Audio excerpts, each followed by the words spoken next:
r/AskReddit. If you were ultra rich, what frivolous service would you pay for?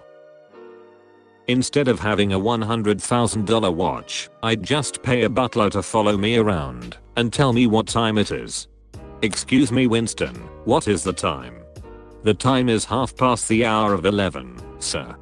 Thank you, Winston. My pleasure, sir. Then I'd hand him a crisp 20. You want to talk about having a timepiece as a status symbol? I got it. And you can deck him out with watches that are mad dope, so you can have the best of both worlds. Oh, I like watches, I just don't like to wear watches, so I have someone wear them for me. I'd hire actors to really duck with my co-workers, friends, family, etc. Like if I was ultra rich, I'd obviously leave my current job to focus on experiencing my dope billionaire lifestyle.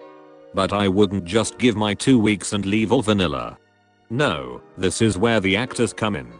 I'd wait until we are back in the office after this quarantine.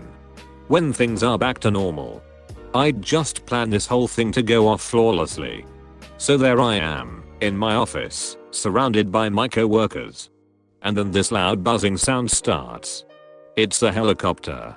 Really loud, like it's right next to the building. Me and my co-workers go to the window and there is a Black Hawk, civilian model S-76, but painted black to look military, helicopter landing in the parking lot, in full view of the office. Everyone is now at the window checking it out. As it lands in that parking lot, a caravan of blacked out SUVs roll up to the building's front door simultaneously. Out of the helicopter, 4 hot model women in badass outfits hop out and join the guards, full suits and earpieces and fake weapons, and come up to my office. The women are like Charlie's Angels type badass and smoking hot. They come in after the guards secure the building and radio that it's all clear. The lead woman comes in and goes to reception, asks for me.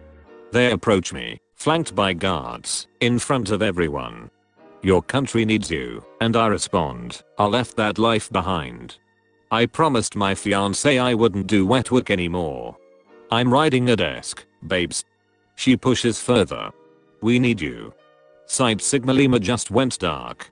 And still I protest. I can't get Johnson to do it. But sir, Johnson was there when it went dark. And I relent. Damn it, not Johnson. Let's go. Then I get flanked by the angels, who are then flanked by the guards, and we move out, with the guards loading up the SUV, and the angels and I loading into the helicopter. SUVs peel out, and the helicopter lifts off, heads out over the horizon. Then, I never talk to my co-workers again. I have another guard actor come a week or two later for my personal effects and that's that. I leave them wondering, what the hell was that? For life. And I'd be a legend for those people forever. An international man of mystery. I'd have my own personal chef. I love good food, but cooking can be a bit of a hassle sometimes. Also, if the chef is ordering all the ingredients and cooking all the food, it would make it a lot easier to eat healthy and stick to diets. I would actually prefer to have a sous chef instead of a chef. That way I can do every fun part and have them do all prep work. Plus have them clean the dishes and come up with new ideas for food and shopping on my behalf. Best of all worlds. I'm imagining you walking into the kitchen, doing a cool pancake pan flip thing, and then walking out to sit at the table and wait for your food. I have a live-at-home personal chef. He does all of my shopping, saving me money by not only shopping smart, by scouring weekly sales ads, and paying the lowest price per ounce, but because when I do it, I overspend by grabbing shit I didn't go to the store for. He not only cooks whatever I want, but he's so talented at cooking that most of the time I tell him I don't care what we have, and I get these pointlessly fancy gourmet meals 3 times a day, 7 days a week, unless he has something important to do and isn't gonna be home. It's fantastic. I'm not rich at all though. A close friend fell on a shitty situation and has the same personality my wife has, so I knew they wouldn't ever be at odds with each other and invited him to stay with us because I also know his work ethic and that he isn't the kind to get comfortable and take advantage. Food is one of his absolute passions, and for the 10 years I've known him, when he's stressed or worried he cooks large fancy meals not meant for anyone, that he'd freeze for later, or invite others for after the fact, or gift to his neighbors.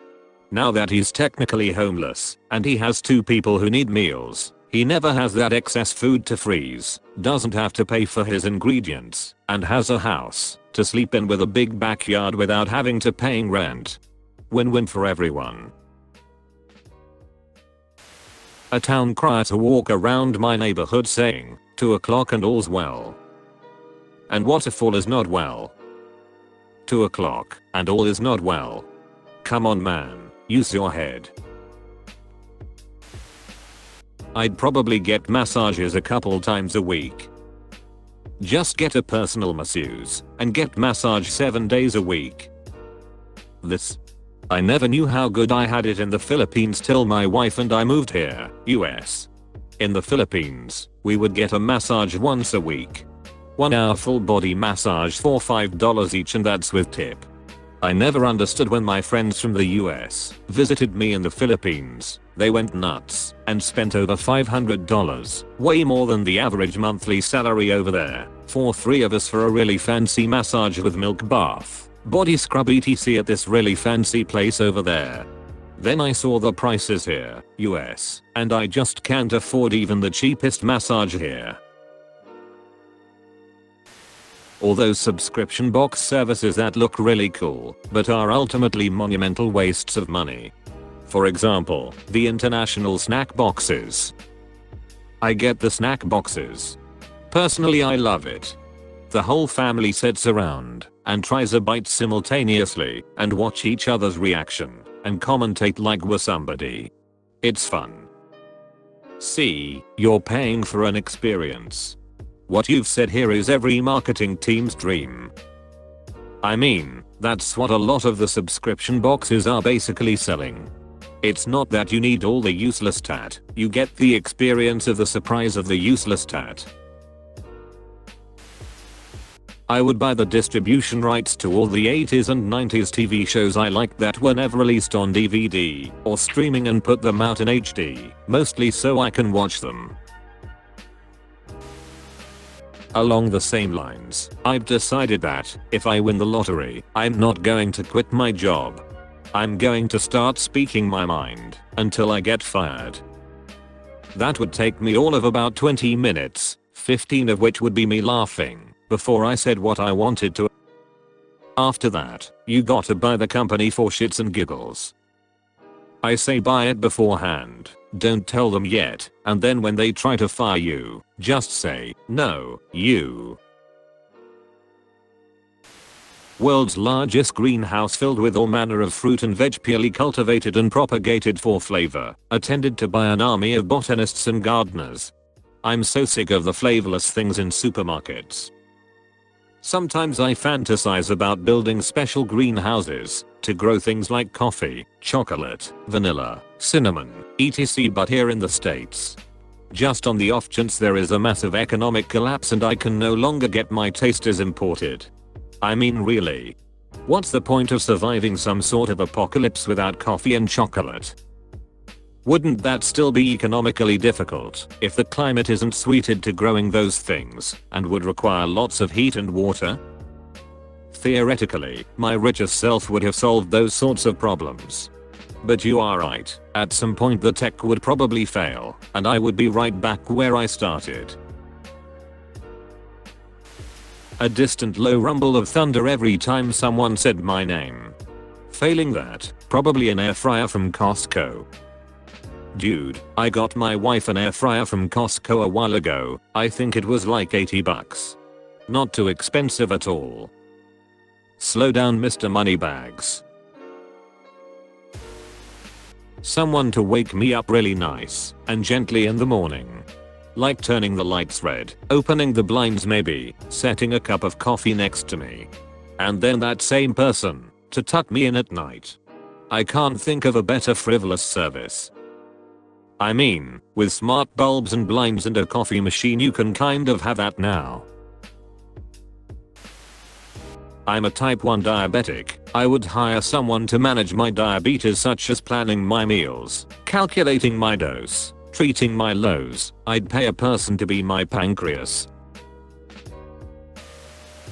A housekeeper. I ducking hate housework. Not rich, but there was a time in me and my wife's life where we both worked a lot, and so twice a week we had somebody to come in and clean. It is the best thing ever. And not that expensive. Can confirm. I'm a PT house cleaner, and on average flat runs about $75 to $100 to clean, especially if it's weekly maintenance. I've been trying to justify hiring a house cleaner for my own home, as I never want to clean when I get home from work. I always wanted to live in a blimp. It would be an old-fashioned looking dirigible, like from the 19th century, but modern behind all appearance, with a balcony and floor section made in plexiglass for the view. Like people living on a boat, but better. What I want is a battleship.